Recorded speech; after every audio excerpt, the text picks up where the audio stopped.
But you are watching the Cam Rogers Show. I am not Cam Rogers. I am Harris Rubenstein, taking over for Cam while he enjoys a little bit of vacation during Independence Day here on July 4th. We've been crushing it in terms of NBA content all week long, so I felt it necessary that we spend today launching some NBA power ranking fireworks. So without further ado, let's start at number 30. For my power rankings, I have the Orlando Magic. Not a lot of surprise here, seeing as the Orlando Magic just do not have any resemblance of an overbearing amount of talent on this team. I mean, they have Mo Bamba, who they just drafted this year. They have Aaron Gordon, and then that's literally it. That is all that the Orlando Magic have on their team. So they're number 30. They're going to be the worst team in basketball this year. I don't think we need to spend too much time on them. Let's get to number 29 on my power rankings. We got the Atlanta Hawks, who are rebuilding, but are still rebuilding. They're not going to be very good this year. In fact, they're going to be pretty bad. They got Trae Young. He's going to score a lot of threes. They drafted Kevin Huerter. He's also going to shoot a lot of threes. But I'm looking out for John Collins. I think that dude is going to be a star in this league. He's going to be a great guy down low for the Hawks. But again, this is still the Hawks. They drafted number 3 overall this year for a reason. They obviously traded the pick to number 5 to the Mavs, but I don't think we need to spend too much time on the Hawks. All right, let's go to number 28. I do like what they're doing in Summer League with Marvin Bagley and Harry Giles, but the Kings are still really bad. The Kings are going to be really, really bad this year. They're going to lose a lot of games. Maybe they break the 30-win mark. Maybe they get to 35 wins, but this team is not deep. I don't like their coaching staff, but I love De'Aaron Fox. I love Marvin Bagley, and I am as excited as anyone to finally see Harry Giles play basketball for the first time in what seems to be a millennium. So excited to see him back out there, but the Kings are not going to be very good this year. All right, let's move to number 27 on my list. We got the Brooklyn Nets, and look, I love how the Brooklyn Nets have been rebuilding. They've been getting a lot of good young assets at cheap prices. They got Joe Harris coming back next year. They signed Ed Davis to a pretty cheap contract. They only lost Nick Stauskas. Stauskas? It doesn't matter. They got John Amusa in the first round of the draft anyway. So good for the Nets. They're trying to rebuild, but the Nets are going to suck this year again. But that's fine because the Nets finally have a first-round pick next year. Yay, Nets. They're finally going to be able to draft the face of the franchise. Let's go on to number 26. I'm so low on this team. I might be the lowest on this team of any media member in the NBA. I have the Charlotte Hornets at number 26. I think they are going to completely bottom out this year. I think you're going to see a Kemba Walker trade at the deadline. I think they're going to try to move Nick Batum as well. They want to grow this team around Malik Monk and Miles Bridges. Maybe they make a move for Kemba Walker and get a young point guard in there. But I think the Hornets are going to completely tank this year. It's time for them to start over. Mitch Kupchak has to blow it up. They do not have an opportunity here to make the playoffs. I really don't think that they're going to be a good team next year. All right, let's go to number 25. We got the Memphis Grizzlies. Now, the Memphis Grizzlies, I put at 25 with the idea that they have a lot of upside because, look, Marcus Gasol is still on the team. Mike Conley is still on the team. And I think that Jaren Jackson is going to be an absolute superstar in the league. But at the same time, after that, the rest of the roster is pretty bad. So if you're the Grizzlies, you're just hoping that you make it to 30 wins this year. They don't have a lot of talent on this team. I'm not a big fan of it. I think they might try to move Mike Conley this year. I don't even know if you can move that contract. But the whole goal of the Grizzlies this year is Jaren Jackson Jr. and his development and him trying to progress into becoming one of the better big men in the league. So we got the Grizzlies there at number 25. Let's go to number 24 on my power rankings. We got the Chicago Bulls, who I love how they're rebuilding right now. I love the Wendell Carter pick. I love the Chandler Hutchison pick. They got to bring back Zach LaVine, though. I think if you put him on the max, you're going to completely regret that contract over the next couple of years. But you get Wendell Carter as the defensive stopper down low next to Lauri Markkanen. You got Chris Dunn, who I really like as a distributor and as a playmaker. If you get Zach LaVine in, he can be your primary scorer along with Lauri Markkanen. I'm a fan of the Bulls. I like what they're doing. I like their rebuild. They're not going to win a lot of games next year, but that's fine. The Bulls don't need to win games right now. They need to just develop the young talent and get them as many minutes together as possible as they try to rebuild the Bulls back into the franchise that we know and love. All right, let's get into number 23 here. You know, it's funny that they're actually number 23, seeing as they just lost number 23. I have the Cleveland Cavaliers coming in as my 23rd best team in the NBA. Look, this roster is bad. This roster is bad. I mean, it's a bunch of old guys, it's a bunch of overpaid guys, and it's a bunch of overpaid old guys. Like, they don't have a lot of young talent on this team. I know they have Kevin Love. I know they have some decent vets, but I think they're going to start selling off assets like everybody was in 2008. Like, this Cavs team has to blow it up and rebuild around Colin Sexton. I had a really good trade yesterday where I had the Cavs trading away Kevin Love and getting back Zach Collins plus a first-round pick from the Portland Trail Blazers. I still think they should do that. That would be great. They got to get a young guy down low to start to develop and rebuild this team. I know Dan Gilbert wants this team to be competitive now that he has his team back from LeBron James, but they got to restart. This Cavs team is in such a bad shape on so many levels. All right, let's go to number 22 on my power rankings. I got the New York Knicks. Now, this is fine because the Knicks want to be bad. They have no reason to be good right now. And all they should be doing right now is allowing their young players to get as many minutes as possible. Let Kristaps come back at his own pace. I don't care if Kristaps doesn't come back till February. I don't care. Let Kristaps take as long as he needs. Let Kevin Knox do a little bit of developing. Have him start at the small forward position. You just sign Mario Hezonja. He can come in and play the 2 and kind of develop another young player. And, of course, Frankie Smokes there, the number 8 overall pick in last year's draft. He's going to have another year of development as well. So I like the Knicks' young assets. I think they're going to get plenty of minutes this year. It just really depends on what happens with Kristaps Porzingis. That is going to be the ultimate decider for the next season. All right, let's go to number 21 on my list. From the depths of the NBA to a little under middle of the road, we got the Phoenix Suns for me coming in at number 21. Look, you get someone like Trevor Ariza, you draft DeAndre Ayton, you draft Mikal Bridges, and all of a sudden, you're just ending up with a really, really well thought out basketball team. You still have Devin Booker. You still have, you signed Trevor Ariza, like I said. You're bringing back a lot of good young players and a couple good vets as well from last year, like Tyson Chandler. Maybe Marquise Chris finally takes that next step that we've been waiting for him to take over the past 2 seasons. But overall, I like how the Suns are rebuilding. I like their new head coach in Igor Kokoskov, and I like what their starting lineup looks like for next year. I think the Suns are a borderline playoff team. But remember, a borderline playoff team in the West is nothing, seeing as they have 13 potential playoff teams for next year. 13 potential playoff teams. The Suns are one of those teams for sure, but they only come in at number 21 on my rankings. All right, let's go through the bottom 10 teams in the NBA right now, at least according to my NBA power rankings. We've got the Magic, the Hawks, the Kings, the Nets, and the Hornets. A lot of familiar bad teams on that list. Then we got the Grizzlies, the Bulls, the Cavaliers, ironically landing on number 23 on my list. Then we have the Knicks and the Suns pulling in at number 22 and 21. Are you looking for a new or used car? Tired of browsing a million websites? Go to Autolist.com to browse the largest source of inventory on the web or download their top-rated mobile app for iPhone or Android. Head to Autolist.com for the #1 car shopping experience anywhere on the internet. Autolist joining us here today on the Cam Rogers Show. All right, let's go into the top 20.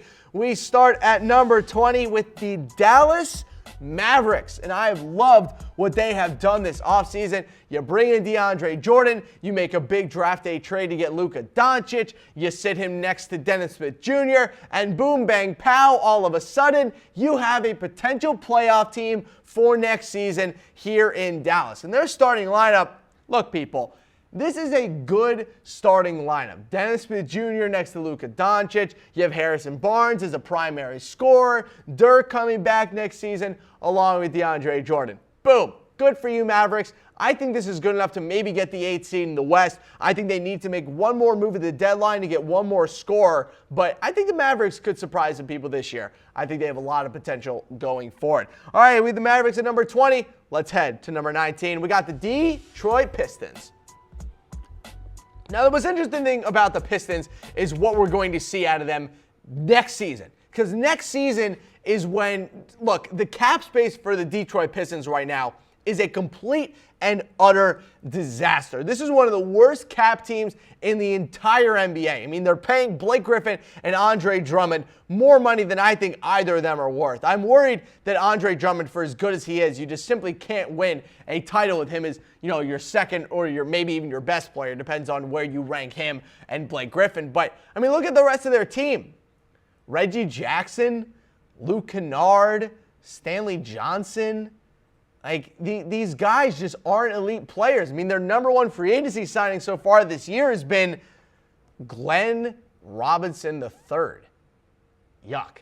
I'm not a big fan of what the Pistons have been trying to do. I don't like the Andre Drummond-Blake Griffin combo. I don't like Reggie Jackson as a point guard. I don't like giving John Lure $10 million a year. I think this Pistons team is in total flux right now. They're going to be a league average team for a bunch of seasons to come. All right, let's move off of the Pistons. Let's go to number 18. We got the Miami Heat. Speaking of another team that is in complete cap hell, the Miami Heat are in bad shape in terms of their cap. But they still do have a decent roster. I think they have enough starters and enough good players to maybe make the playoffs in the East. Maybe they end up as a 6, 7, or 8 seed like they were last year. But look, I mean, the cap on this team right now, they're negative $20 million under the cap.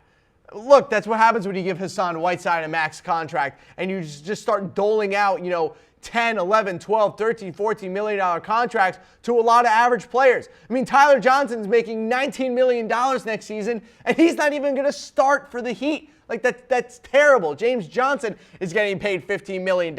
Kelly Olynyk is getting paid $12.5 million. The Heat have to clean up their cap space, because if they don't, they have no future whatsoever. They got a lot of mid to late 20s guys, early 30s guys on a lot of bad contracts. They are in a really, really nasty spot. But hey, some of these players are still talented, and Erik Spoelstra is a top 5 coach in the NBA. You can hold me to that. I'll take Erik Spoelstra over most of the NBA in terms of coaches. What that guy did or has done over the past couple years has been quite impressive with a pretty average Heat roster. All right, let's move on here from the Miami Heat. At number 17, I have the Los Angeles Clippers. And I think along with every Clippers fan out there, we can all say in unison, ready? 3, 2, 1. What the hell are the Clippers doing? Like, what is the Clippers' plan here? I do not understand what exactly they're looking for. They have so many guards on this team. Milos Teodosic, Patrick Beverley, Shai Gilgeous-Alexander, Avery Bradley, Jerome Robinson, Lou Williams. What are you going to do with all these guards? Who's going to play? What's the rotation? Why do you have so many guards?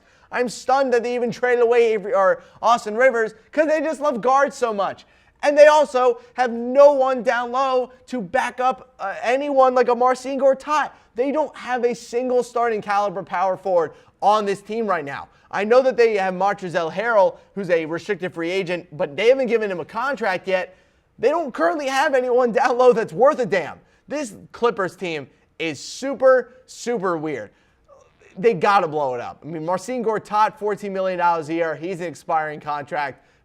Tobias Harris at $15 million. Danilo Gallinari getting paid $22 million a year. I mean, good Christ, this Clippers team has got to clean it up. All right, let's move on here away from the Los Angeles Clippers.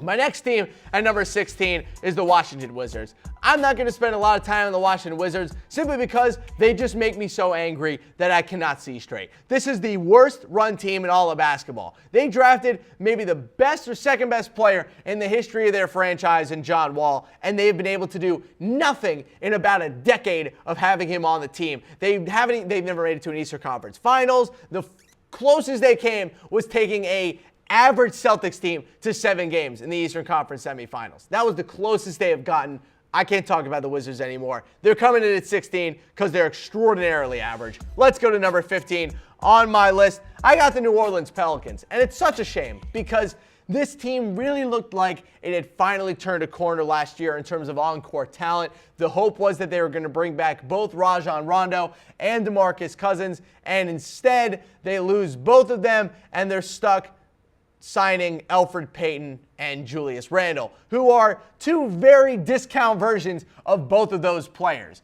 Now, I think Julius Randle plus Nikola Mirotic and Anthony Davis is an interesting combo down low, but I do not think that it is enough to take you that far in the NBA. I certainly don't think it makes them an NBA playoff team. The Pelicans have a long way to go, and I said this yesterday on NBA Weekly.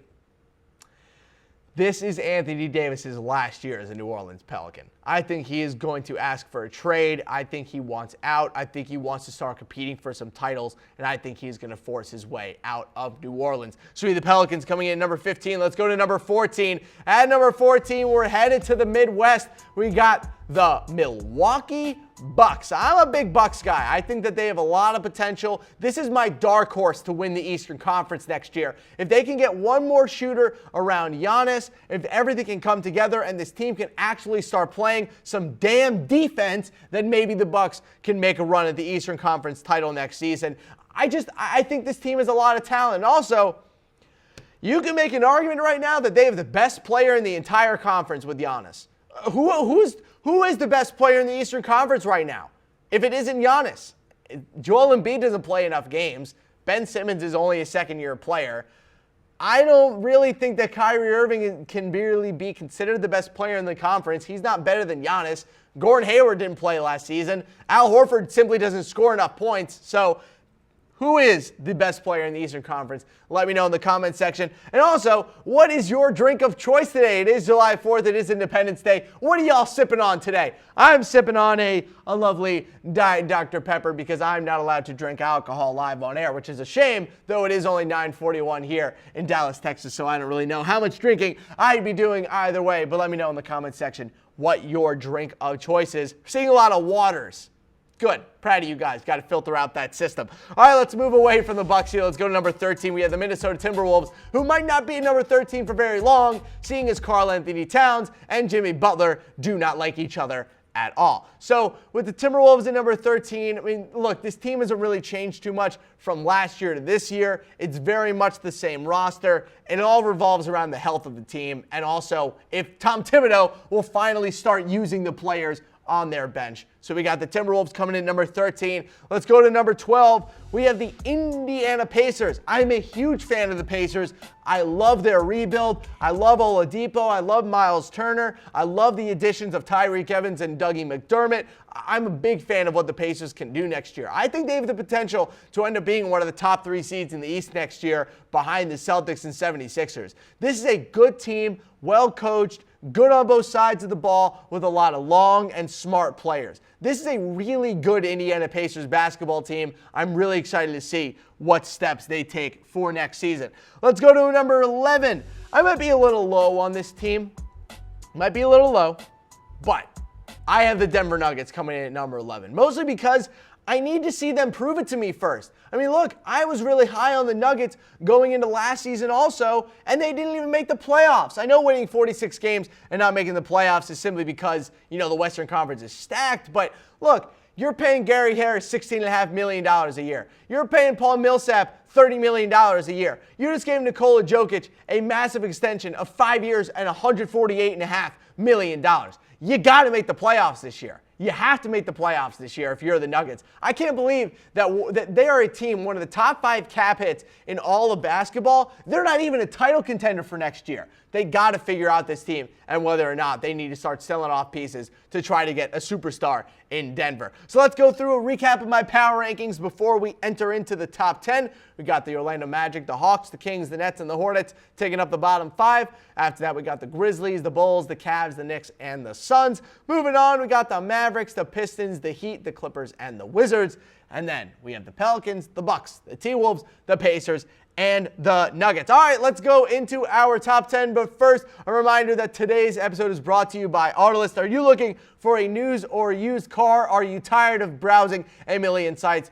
GoToAutoList.com or download their top-rated iPhone or Android app to get the best car shopping experience anywhere on the internet. All right, let's get into our top 10 in my NBA power rankings. At number 10, I still have the San Antonio Spurs. I know that they're losing Kawhi Leonard, but to be totally honest, I don't really care. This team had Kawhi Leonard for 9 games last year and still won 47 games in a very good Western Conference. They still have LaMarcus Aldridge. They still have DeJounte Murray, who made second-team all-defense last year. They're bringing back Rudy Gay. They still have Pau Gasol. They drafted Lonnie Walker, and they still have a great bench full with plenty of shooters like a Danny Green and a Marco Bellinelli, who they picked up this offseason as well. I think the Spurs are going to make the playoffs this year. I think they'll end up being one of the better teams in basketball. Let's go to number 9. I might be a little low on them too, but I don't really care where they end up in the regular season. We got the Toronto Raptors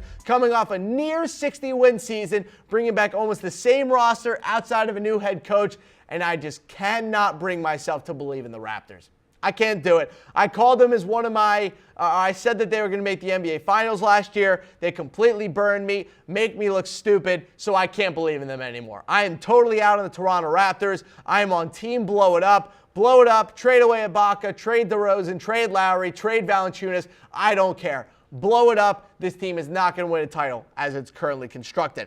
All right, let's go to number 8. We got the Portland Trail Blazers. Now, was last year a fluke? Was them almost winning 50 games last year a fluke, or was it a reality? I mean, we've really been waiting for the Trailblazers to take that next step over the past couple of seasons with Damian Lillard and with CJ McCollum. We saw that Jusuf Nurkic really made a huge impact on that team last year. And now you look at their offseason acquisitions. They bring in Anthony Simmons and Seth Curry along with a couple other shooters. They have a nice draft as well. So, look, overall, this Trailblazers team, they got to make the playoffs again this year, and they have to make it past the first round. I mean, you can't be paying Lillard and McCollum what you're paying them and not at least make it to the Western Conference semifinals this year. I mean, if they can't even make it to the semifinals, I mean, the Trailblazers need at this point to make it to the Western Conference finals to support the amount of money that they're paying their backcourt. So they got a long way to go before they're officially a title contender, but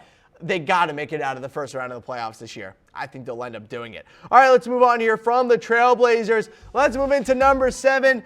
How about the Oklahoma City Thunder at number 7? Paul George, Russell Westbrook, Carmelo Anthony, and it doesn't matter. They're not going to make it to the finals, people. I don't know how this team is considered a finals favorite in the Western Conference. They're going to do the same thing they did last year. They're going to make it to the playoffs, and they're simply going to get beaten by a team that is better than them. I know that they're bringing back Andre Roberson, but to be honest, I don't really care. I think that this Thunder team is massively overrated, and they are going to struggle as much as they did last year. Sure, they can make it, into a top 3 seed in the West.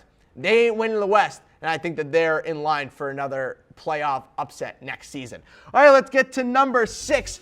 How about the second best team in the entire Eastern Conference at number 6? We have the Philadelphia 76ers. I like what they're building. I like the addition yesterday of Wilson Chandler. They already brought back J.J. Redick on a $12 million deal. I like their bench a lot. A lot of scoring on that bench between Landry Shamet and Wilson Chandler, like I said. Maybe Markelle Fultz can remember how to play basketball and actually show that he was worth the first-round pick. But another year Ben Simmons, another year of Joel Embiid, another year of Covington and Saric as well.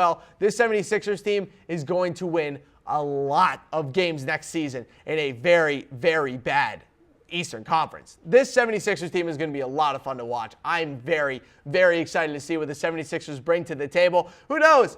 Maybe they still make a trade for Kawhi Leonard and end up being the number 1 team in the Eastern Conference. But that is for another day. All right, let's go to number 5. I have talked about them so much on NBA Weekly as the number 1 Jazz fan in sports media right now. Utah Jazz are a number 5 team in basketball going into next season. They have it all. They have the face of the franchise in Donovan Mitchell. They have a great, primary defender in Rudy Gobert. They have a fantastic head coach in Quinn Snyder. roster. They have great supplementary pieces around them in Ricky Rubio, Joe Ingles, Alec Burks, Derek Favors. They have a deep bench. They just drafted another great shooter in Grayson Allen. This Jazz team is on the precipice of greatness. Once the Warriors falter, I'm telling you people, it's going to be the Lakers and the Jazz again, just like it was in the 80s with Karl Malone, Stockton taking on Magic. I really think that this Jazz team is about to become one of the best teams in all of basketball. They were so much fun to watch last year, and they should be even better this upcoming season.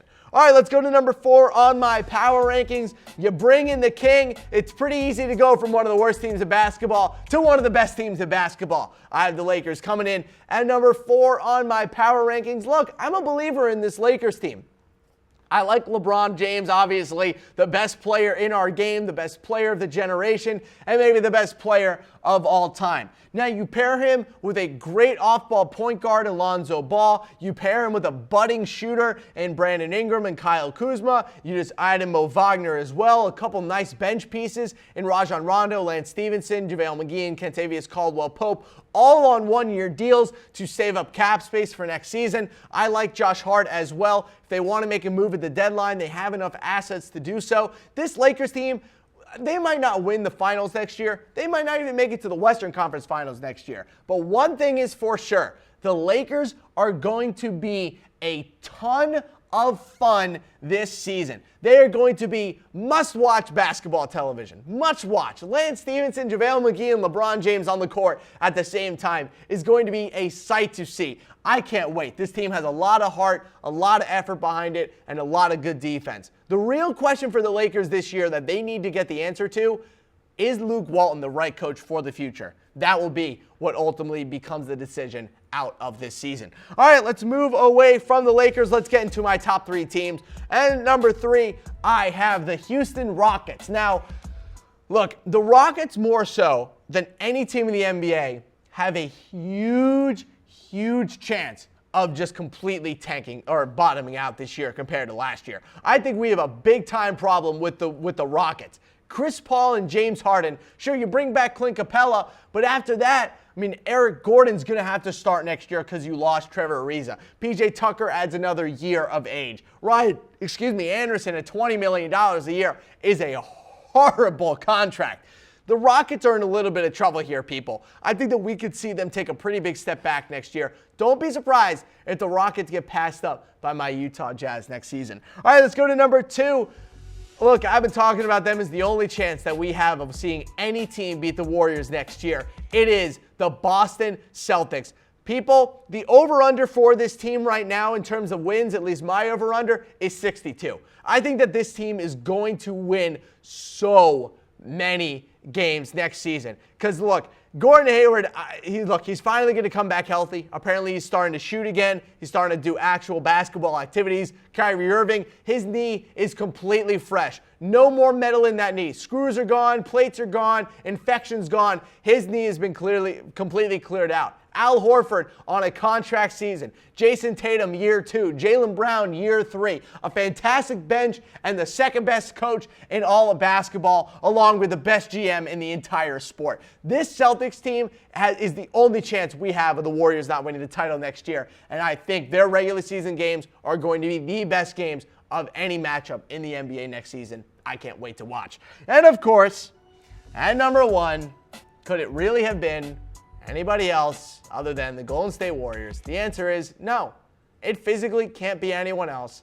They are the best team in the NBA. They are your title favorite. They have the best roster in basketball. They have the best starting lineup in basketball. It's just ridiculous. Steph Curry, Klay Thompson, Kevin Durant, Draymond Green, and DeMarcus Cousins. They're the number 1 team in basketball. It's just not fair.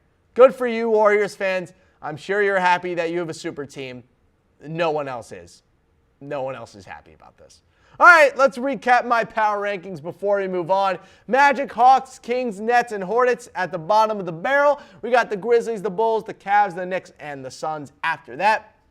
20-16, the Mavericks, the Pistons, the Heat, the Clippers, and the Wizards. Then we got the Pelicans, the Bucks, the T-Wolves, the Pacers, and the Nuggets. Into the top 10, we got the Spurs, the Raptors, the Trailblazers, the Thunder, and the 76ers. And then my top 5 teams heading into 2019 as of right now. the Jazz, the Lakers, the Rockets, the Celtics, and the Warriors.